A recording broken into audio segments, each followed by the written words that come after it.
দেখতে চাচ্ছ আমি কার সাথে আছি এই জন্য ভিডিও কল দিচ্ছ, তো বলছেন না তোমার ছেলে দেখতে চাচ্ছে দেখে দিচ্ছি। মেয়ের কথা হচ্ছে গিয়ে যে আমার বার্থডের দিনই ওর এগুলো করতে হবে। ও নিচে কমেন্টও করে কিন্তু যাও তোমাকে মুক্তি দিয়ে দিল, মুক্তি পেয়ে গেছে। লাস্ট কলে আসলে কি হয়েছে ওইটাই জানলে হয়তো বিষয়টা জানা যাবে। নিয়ে আসেন বাচ্চাটা, মাকে দেখুক, একটু আদর করুক। ওর বাবা তো বারবার মানা করতেছে। তাকে না কিছু মানুষ যে আমারটা আগে, ঠিক আছে, আমি দরকার পড়লে 10 জনকে মেরে পেরোয় আসবো সমস্যা থেকে, ও এরকম, ঠিক আছে। ও কত ফাইট ব্যাক করার মতো মানুষ। জানি না কি হইলো হঠাৎ করে তো ইকরা সুসাইড করার মতো মেয়ে না। সকালবেলা লাস্ট কি হয়েছে ওইটা আপনারা একটু বের করার চেষ্টা করেন। লাস্ট কলে আসলে কি হয়েছে ওইটাই জানলে হয়তো বিষয়টা জানা যাবে। কারণ তার আগ পর্যন্ত ইকরার সাথে যতটুকু আমাদের কথা হয়েছে, ও নেপাল যাবে, ও বাসা শিফট করবে, ও জব করে আলাদা লাইফ করবে, আলভির সাথে ডিভোর্স যাই হোক, ও সব কিছু ওর মাথায় সেট ছিল। ও যদি সুসাইড করার হইতো ও আগেই করতো। তিথির বিষয় যখন ও ফার্স্ট জানছে তখনই করতো। এমন কিন্তু না যে অল অফ এ সাডেন ও শখ খাইছে ও ঝুলে গেছে, ব্যাপারটা তা নয়, আগে থেকেই জানতো। সুসাইড করার মতো মেয়ে ইকরা না। সকালবেলা কী হয়েছে ওইটা, হ্যাঁ আমরা ওর বান্ধবী। নেপালে যাওয়ার পরে যেই নায়িকার সাথে শুটিং গেছে, নায়িকার বার্থডে গেল, তো ওই বার্থডের দিন বেসিক্যালি ছোট বাচ্চাটাকে তো দেখছেন এতক্ষণে, তো বাবার সাথে কথা বলতে চায়, বাবা পাগল, তো ভিডিও কল দিল ইকরা যে কথা বলবে, তো কেটে দিয়ে ও একটা সিন ক্রিয়েট করলো যে তুমি ইচ্ছে করে এখানে সিন ক্রিয়েট করতেছো বা তুমি দেখতে চাচ্ছ আমি কার সাথে আছি এই জন্য ভিডিও কল দিচ্ছ, তো ও বলছেন না তোমার ছেলে দেখতে চাচ্ছে দেখে দিচ্ছি। তো ও বারবার কল কেটে দিয়ে ওই মেসেজটা দেওয়ার পরে বলে কি তুমি আমার ছেলেকে সিম্প্যাথি কার্ড বানায় এরকম আমাকে এরকম মানুষের সামনে ছোট করতে যাচ্ছ, ডিস্টার্ব করতে চাচ্ছ। তো এই জিনিসটা নিয়ে ও খুব, ওর কথা হচ্ছে কি ভাই তুমি আমাকে যা ইচ্ছা বলো, ও তোমার কেন মনে হবে যে আমি আমার সন্তানকে নিয়ে তোমার কাছে, আমি তোমাকে দেখার জন্য বা তোমাকে চেক করার জন্য আমার সন্তানকে নিয়ে মিথ্যা কথা বলবো। তখনই হচ্ছে গিয়ে এইগুলো নিয়ে ও একটু রাগারাগি করে।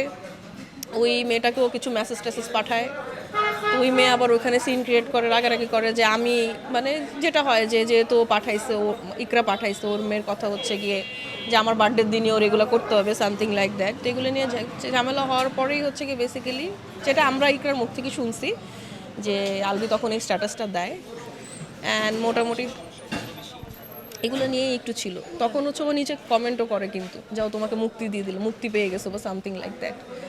তখন ওর আমরা আবার জিজ্ঞেস করি যে কি হয়েছে, এটা আমরা যে এই জিনিসগুলো নিয়ে কথা হয়েছে এগুলো আমাদের কাছে আসে না, আমি আজকে দিব, কালকে থেকে আমি এসে মানুষের অবস্থায় নাই, আমি স্বাভাবিক ছিলাম না যে আমরা এগুলো নিয়ে পোস্ট করবো। আমাদের কাছে স্ক্রিনশট যা আছে আমরা এগুলো নিয়ে সাজায় গুছায় একটা পোস্ট করে দিব, না আপনারা পেয়ে যাবেন। আপনারা অলরেডি অনেক স্ক্রিনশট পেয়েছেন, অনেকেই শেয়ার করেছে।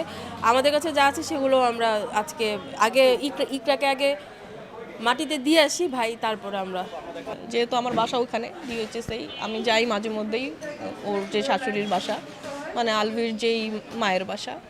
তো আমি ফোন দিয়েছি, আন্টির সাথে আমার ভালো সম্পর্ক, আমি দিয়ে আন্টিকে বুঝালাম যে আন্টি এই বাচ্চাটা এখন তো দেখতে ঠিক আছে, যেমন এখন পোস্টমর্টম করে ফেলছে, চেহারা তো দেখার মতো অবস্থা নাই। আমি বলছি এখনও যেহেতু দেখতে ঠিক আছে, একটু নিয়ে আসেন বাচ্চাটা, মাকে দেখুক, একটু আদর করুক, আপনিও আসেন, না আসলে খারাপ দেখায়। উনি আমাকে বলতেছে মা আমি তো আসতে চাই কিন্তু ওর বাবা তো বারবার মানা করতেছে। এগুলো তো আপনার স্ক্রিনশট আসলে দেখছি, শুধু আমাদের সাথে না সবার সাথে আলোচনা করছে, এখানে যত মানুষ আছে সবার সাথে আলোচনা হয়েছে। আমরা যারা ওর সাথে, ওর তো কোনো ভাই বোন নাই, আমাদের সাথেই ওদের সব, আমরা আমাদের সাথেই শেয়ার করে, আমাদের মধ্যে ফ্যামিলি। যেহেতু ওর বাবা মাও ময়মনসিংহ থাকে, আমার যেরকম মন খারাপ হলে বা কিছু হলে আমি বাবার বাসায় যে 2 দিন থেকে আসি, ঠিক আছে, ওর তো এই জিনিসটা নাই, কারণ বাবা মা ময়মনসিংহ থাকে, মন চাইলেই তো আমি ময়মনসিংহ ছুটে যেতে পারি না। তো ওর বাবা ভাই বোনও নাই, তো ওর যত মন খারাপ হোক, ওর খারাপ লাগলে ওর ফ্রেন্ড নাফিসের বাসায় চলে যায়, ওর খারাপ লাগলে ওর বাসায় চলে যায়, ওর খারাপ লাগলে ও বলে যে চল আমার বাচ্চাটাকে নিয়ে, তোর বাচ্চাটাকে নিয়ে ঘুরে আসি, আমরা ঘুরতে যাই। তো আমাকে বলছিল আমি বাসায় আসি, আমার বাচ্চাটার নাম হচ্ছে আওয়াদ, তো রিজিক আর আওয়াদের আবার খুব ভালো বন্ডিং। তো রিজিক আবার ভিডিও কলে বলতেছিল যে আমি আওয়াদের সাথে খেলা করতে যাব। তো আমি বললাম ঠিক আছে তাহলে রিজিককে নিয়ে চলে আয়, শুক্র শনি 2 দিন তো ওদের স্কুল বন্ধ। তখন বললো আচ্ছা ঠিক আছে দেখি। তো বললো যে ঠিক আছে আমি আসলে রাতে থাকবো। আমি বলছি হ্যাঁ হ্যাঁ তুই কালকে পরশু 2 দিন বন্ধ আছে, আমরা আমার বাসায় থাক তুই। পরে ও আমাকে কিছু জানাইলো না, পরে বললো যে আচ্ছা আমি একটু থাকি, সমস্যা নেই, আমি পরে জানাচ্ছি। এরপরে আরও আসে নাই, বাট পরদিন আবার কথা হলো। আমরা বুঝতেছিলাম, বাট আমরা ভাবছি যে ও একটু নর্মাল হোক, দেখা তো করবে, আমি ওর অফিস আছে আমারও কাজ আছে, আমরা ভাবছিলাম আমরা একটু ও একটু নর্মাল হলে আমরা গিয়ে ওর সাথে, ইভেন গতকালকে ওর বাসাতে ইফতার পার্টি ছিল, ইফতার প্রোগ্রাম ছিল, আমাদের তো যাওয়ারও কথা ছিল, গিয়ে আমরা ওর সাথে আসলে কথা বলতাম।